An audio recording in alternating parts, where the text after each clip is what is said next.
Steve.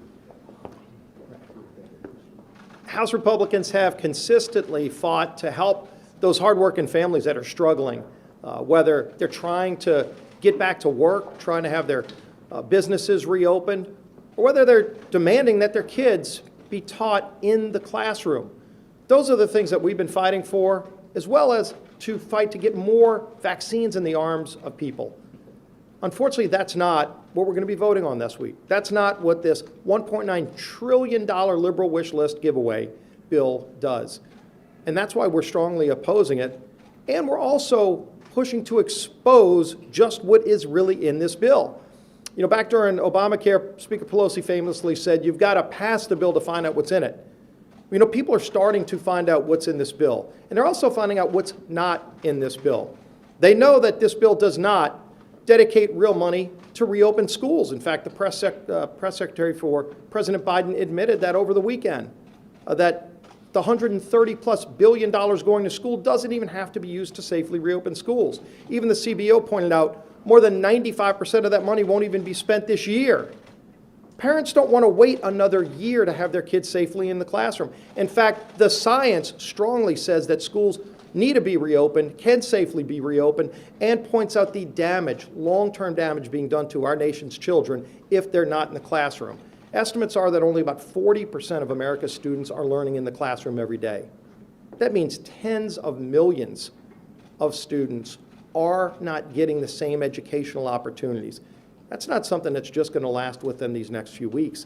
That's something that could last and hold them back the rest of their lives. We owe it to those children to open schools, and this bill ought to be focused on opening schools. And unfortunately, Democrats have pushed against those measures to do it.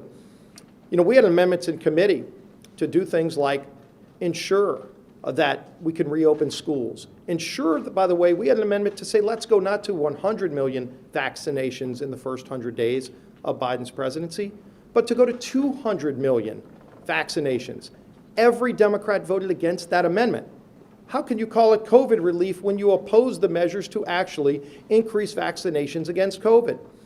Just the other day, President Biden challenged Republicans to show him the waste. What would you cut, President Biden said.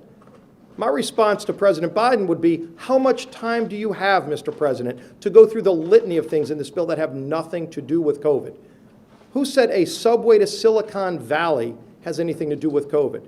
Who said a $15 minimum wage that estimates show would kill over $50 billion in economic activity and jobs in America has anything to do with COVID? Who says a state bailout of $350 billion to blue states like California? California in this bill would get over $40 billion in bailout money when they just announced they have a $10 billion surplus. So why, Mr. President, would you want to borrow money from our children and grandchildren to bail out failed states and to keep schools closed for another year when the science says open schools today?